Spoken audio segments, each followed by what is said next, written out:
This dungeon is going to destroy some pugs in patch 12.1.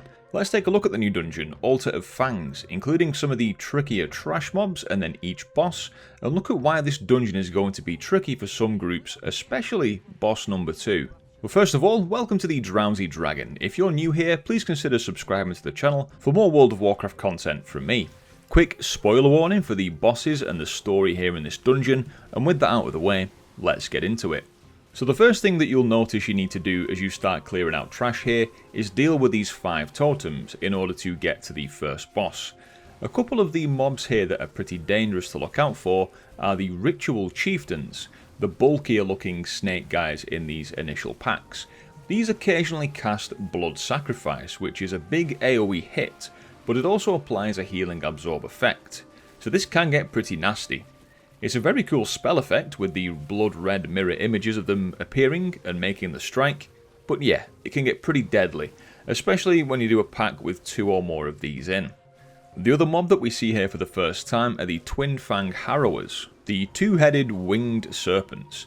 Now everyone needs to pay attention here, as these guys will do a frontal cone breath, but move it around in a circular motion, which isn't too bad, but there is a pack with 2 of these in. Now, even with the tank aiming them well, away from the group, they will inevitably move around towards your party members and possibly go in opposite directions when there's a pack of 2 of them, cutting people off no matter which path they take to avoid the breath. So yeah, best to stay close to them so you can just run through them to avoid this breath. Once you deal with the trash mobs and clear the totems, the wall drops and you can make your way to the first boss. Do note that with the current trash count on the PTR, you don't need to clear this entire room. You're safe to just do enough to get to the totems. With the totems dealt with, the wall will drop and you can make your way to the first boss. Now, you do need to drop down to the first boss, but do be careful. This is absolutely a death drop if you mess it up, which I did a few times. If you just simply walk off the edge of the ledge without any speed buffs, then you should be fine to land in the Venom and just swim to the safe part of the boss platform. But if you go too fast, or if you go too far to one side, you will die and your group will laugh at you. Or get mad at you if you're wasting time in a key. So, be careful, jump off with caution. There does not seem to be any kind of invisible wall to guide you safely down. This is meant to be deadly. Once you land safely in the Venom, the first boss to deal with is Rav'i. Now, let's talk tactics. So here you'll see 3 bone piles towards the edges of the room. 2 of them will have a red beam on them where there is a sort of fresh sacrifice corpse, but one of them will be just a normal pile of bones. The boss will eventually go into a feeding frenzy where he runs towards the nearest bone pile and starts eating. You need to damage a shield off him here to make him stop feeding. Whilst he's feeding, there will be some green soaks that you must get in, 1 person per soak. These do pretty huge damage if you don't soak them, so this can make it quite hard when you have melee heavy groups to keep damage going on the boss during this phase, as he does get a bit of a shield that you need to damage down in order to make him stop his feeding frenzy. So moving him around the boss platform does seem to be necessary.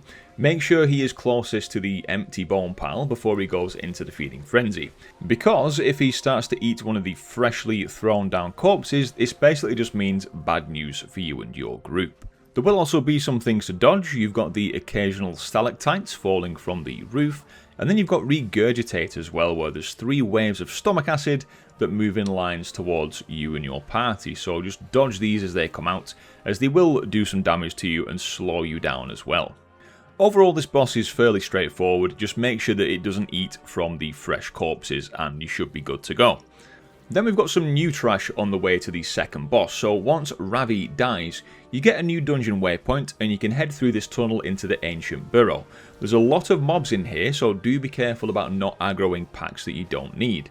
There's tons of poison damage going out here as well, so dispels will definitely be appreciated and potentially required in higher keys. Envenom from the High Evolutionists is kickable, so do kick that, but they will also cast Evolve as well, which you cannot interrupt, but does seem to be disruptible with a stun or disorient or similar ability. You've also got the Rattling Writhes here, which will cast Rattle occasionally for big group AoE damage, as well as these smaller snakes, the Bloodletters, which basically make a bloody mess all over the floor with pools to avoid. When you make it to the second boss room, the Writhing Coil, it's actually moving underground when you enter the room, so take care of this quite tricky pack here and kill the trash mobs, avoiding getting hit by him burrowing underneath you as you do. This is perhaps the trickiest boss in this dungeon, and the one that pugs are going to struggle with if they misunderstand what to do. So the first mechanic is simply Tail Scythe. This does a lot of damage to your tank, but the next one is the potentially difficult one.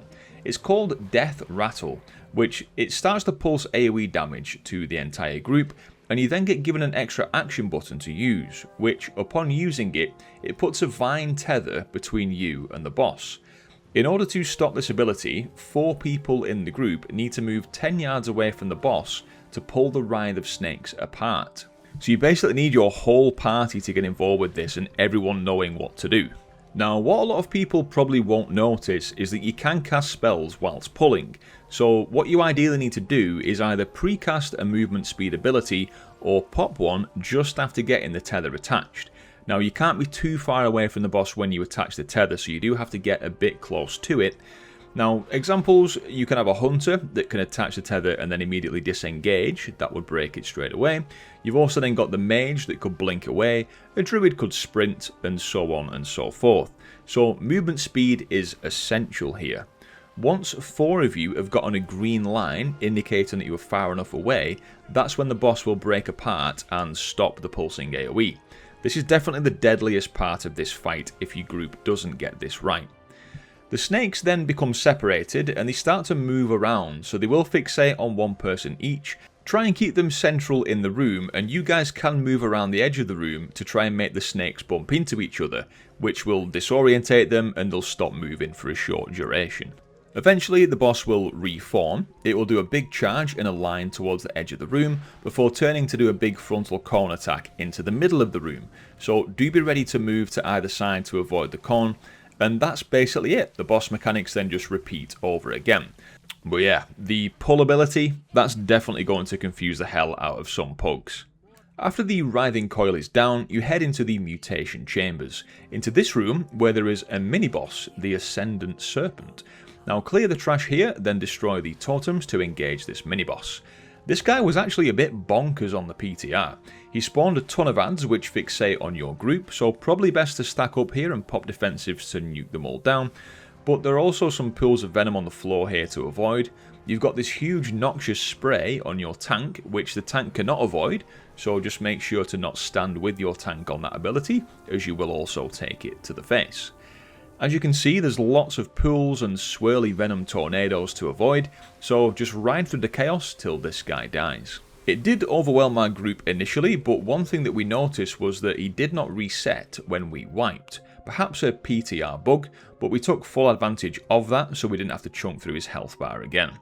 Once he's dead, you can head up these stairs into the final corridor before the last boss. Now here we have some of the same trash mobs that we've already seen, except for one new mob. Ula'tek's Chosen. These guys have a real command over the venom they use, so you'll get these floating venom orbs around them, called living venom. These are going to pulse out AoE damage and splash the group when they die. There's also these big lines to dodge as they fire it outwards during Toxic Surge, as well as Mass Envenom, which can be kicked, so that will be kick priority. And the final boss for this dungeon is of course Zul'Jan. In his boss room, there's one final chunky trash pack to deal with, and then it's time for the final encounter. So the first thing to prepare for in this fight is the ritual that Zul'Jan will channel as soon as the fight starts. You will notice how the floor has 4 lines in it going into each corner of the room, so you need to make sure that one player stands on each of those lines in order to intercept the beam. If you do not soak the venom from this, then Zul'Jan he'll become empowered and will absolutely obliterate your party. Now successfully soaking this will lead to your survival, but leave you with a dot. If you do not clear this dot, then you will die when it expires. So this is where this boss gets chaotic and fun. What you need to do to get rid of your stacks is take physical damage from Zul'Jan's abilities to clear your stacks. So pay attention to how many stacks you have, and, much to the annoyance of your healer, stand in the mechanics. This is the only time we're allowed to do this, so make the most of it. Sorry healers, but Blizzard said so. You can either get into the axes that he throws out with Axe Grinder that will travel around the room, or you can stand in the path of Bone Slicer, which will target one person and put a big line on the floor. So avoid this if your stacks are gone, but if you do need to clear more stacks, then you can use this if necessary. Once you get hit by these abilities, it will leave a pool of bubbling venom blood on the floor that you will need to avoid, so the room will get quite messy. For that reason, it's ideal if you clear your stacks at the edge of the room to keep the centre clean, as eventually Zul'jam will jump back into the middle and channel the venom beams again. So make sure that everybody is ready to move back to the centre and then soak all of the 4 beams once more, and the boss just rinses and repeats from there on. This is actually a really fun boss and quite intuitive in terms of the mechanics, and overall the dungeon is very cool. There's an incredible amount of green, so if you like green, it's going to be your ideal place to spend time. And there is a cutscene here as well, which was not implemented on the PTR, so we can look forward to that when 12.1 releases. Overall thoughts? Pretty chaotic dungeon, quite fun varied bosses, but pugs and people who don't read the dungeon journal, view a guide, or just figure things out are definitely going to struggle here. What do you think? Are you looking forward to this dungeon? Let me know in the comments. Thank you very much for watching the video today, guys. I hope you have enjoyed it and found it useful. Do leave a like on the video if that is the case, and subscribe to the channel for more content about World of Warcraft from me here at the Drowsy Dragon. Big thank you to our channel members here on YouTube and our Patreons over on Patreon.